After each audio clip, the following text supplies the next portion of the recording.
petite vidéo vous présentant les besoins en énergie chez les organismes vivants.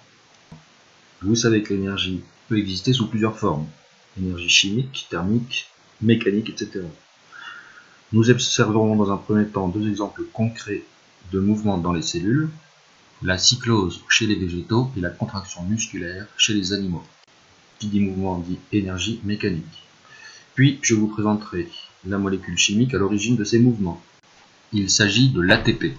Cela implique ce qu'on appelle le couplage énergétique, c'est-à-dire un transfert d'énergie d'une forme à une autre. Ici, on passe de l'énergie chimique à de l'énergie mécanique.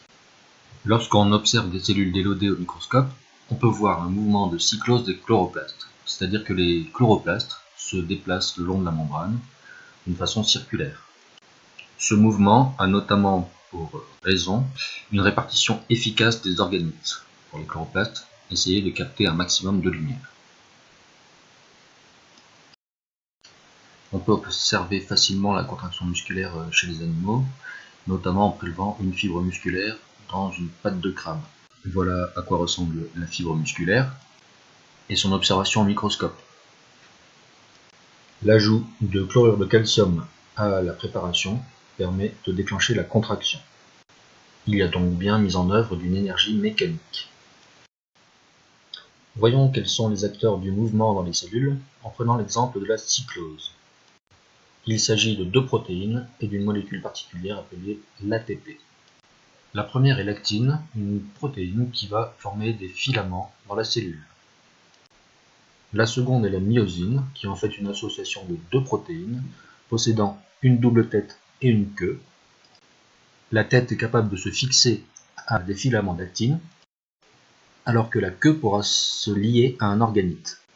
Enfin, l'ATP, ou adénosine triphosphate, est composé d'une adénine, d'un ribose et de 3 groupements phosphates. L'ATP est une molécule qui va être capable de fournir de l'énergie pour réaliser une réaction. En effet, son hydrolyse va provoquer la rupture de la liaison du dernier groupement phosphate.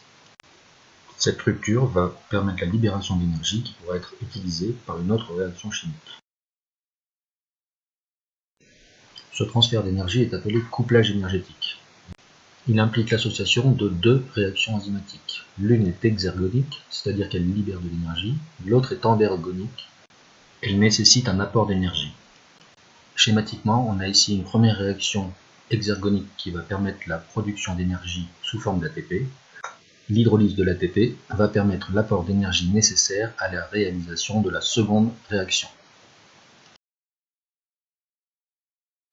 Voyons comment la myosine utilise l'ATP. Les têtes de la myosine sont fixées au filament d'actine. L'hydrolyse de l'ATP va fournir l'énergie nécessaire au changement de forme des têtes de la myosine. Ce changement de forme va induire le déplacement de la myosine sur l'actine. À l'autre extrémité, la queue des myosines est fixée à un organite. Le déplacement de ces organites crée des mouvements dans le cytoplasme. Voyons ce que cela donne dans le cas de la cyclose. Dans un premier temps, une myosine prend en charge un organite. Elle progresse le long du filament d'actine en convertissant l'énergie chimique de l'ATP en énergie mécanique. Elle parcourt une longue distance sans se détacher du microfilament d'actine, probablement en avançant une tête puis l'autre. Ces déplacements le long des filaments vont provoquer un mouvement dans le cytoplasme, entraînant les chloroplastes. L'animation 3D suivante vous montre comment la myosine peut se déplacer sur l'actine.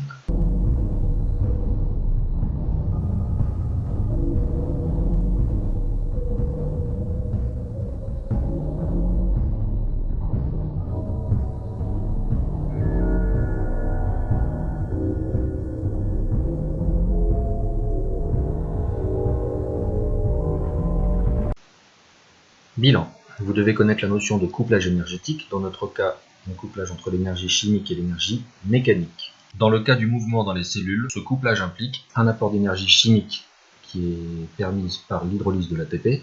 Cette énergie chimique est convertie en énergie mécanique par deux protéines, l'actine et la myosine. Cette énergie mécanique permet le transport des chloroplastes dans le cytoplasme. Vous verrez prochainement que le mécanisme de la contraction musculaire est très proche.